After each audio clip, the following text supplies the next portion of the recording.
बॉलीवुड की सदाबहार अभिनेत्री रेखा ने न केवल अपनी अदाकारी से बल्कि अपनी जिंदगी के उतार चढ़ाव से भी सिनेमा जगत में अपनी अलग पहचान बनाई है। 10 अक्टूबर 1954 को जन्मी रेखा ने सिर्फ 4 साल की छोटी उम्र में फिल्मों में कदम रखा था। उनका फिल्मी सफर जितना चमकदार रहा, उनकी निजी जिंदगी उतनी ही उथल पुथल भरी रही।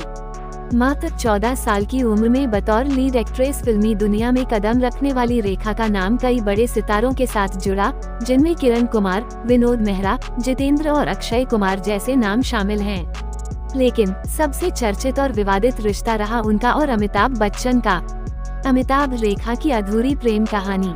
रेखा और अमिताभ की पहली मुलाकात फिल्म दो अनजाने के सेट पर हुई।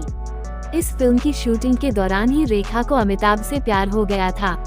हालांकि तब तक अमिताभ शादीशुदा थे और जया बच्चन से उनका रिश्ता मजबूत था। जब जया को अमिताभ और रेखा के रिश्ते की भनक लगी, तो उन्होंने साफ कर दिया कि वो कभी भी अमिताभ को नहीं छोड़ेंगी। जया की इस बात से रेखा का दिल टूट गया और उन्होंने अमिताभ से दूरी बना ली। इस प्रेम कहानी के अंत ने मीडिया में हलचल मचा दी। दोनों का अलग होना गॉसिप का मुख्य मुद्दा बन गया। अमिताभ और रेखा के इस रिश्ते ने न सिर्फ उनके फैंस बल्कि पूरे बॉलीवुड को झकझोर दिया था। इस बीच रेखा धीरे धीरे अकेली पड़ने लगी और उनकी जिंदगी में एक खालीपन आ गया। मुकेश अग्रवाल से शादी और फिर अकेलापन। अपने अकेलेपन को भरने के लिए रेखा ने 1990 में दिल्ली के बिजनेसमैन मुकेश अग्रवाल से शादी की, मगर यह शादी भी उनकी जिंदगी को स्थिरता नहीं दे पाई। शादी के महज 3 महीने बाद मुकेश अग्रवाल ने आत्महत्या कर ली, जिससे रेखा की जिंदगी फिर से दुख और अकेलेपन में डूब गई। ये घटना उनके जीवन में एक और गहरा घाव छोड़ गई। आध्यात्मिक शरण में जाने की चाह। रेखा की जिंदगी में एक समय ऐसा भी आया जब उन्हें लगा कि वे पूरी तरह से टूट चुकी हैं।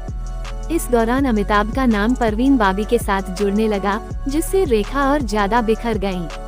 इस समय रेखा ने अपनी पर्सनल लाइफ के बारे में खुलकर मीडिया से बात करना शुरू कर दिया। उन्होंने अमिताभ के साथ अपने रिश्ते पर भी बात की। उन्हीं दिनों पॉपुलर एक्टर विनोद खन्ना ने भी आध्यात्मिक शांति पाने के लिए रजनीश के आश्रम का रास्ता चुना था। रेखा ने भी एक इंटरव्यू में कहा कि वे फिल्मों से 6 महीने का ब्रेक लेकर रजनीश के आश्रम में समय बिताना चाहती हैं, ताकि अपनी जिंदगी में शांति पा सकें। लेकिन उनके प्रोफेशनल कमिटमेंट्स के चलते वे ऐसा नहीं कर पाईं और बॉलीवुड में अपनी जर्नी जारी रखी। रेखा एक अजेय शख्सियत। रेखा की जिंदगी की ये अधूरी प्रेम कहानी और व्यक्तिगत संघर्ष उनके भीतर की मजबूती और आत्मविश्वास को दर्शाता है। चाहे उनकी निजी जिंदगी कितनी भी कठिन रही हो, उन्होंने अपने करियर को कभी प्रभावित नहीं होने दिया। उनकी जिंदगी में भले ही प्यार अधूरा रह गया हो, लेकिन वे अपने करियर में एक मुकाम हासिल करने में सफल रहीं। रेखा का ये सफर न सिर्फ प्रेरणादायक है, बल्कि ये दिखाता है कि कैसे एक इंसान निजी संघर्षों के बावजूद अपने सपनों को जी सकता है।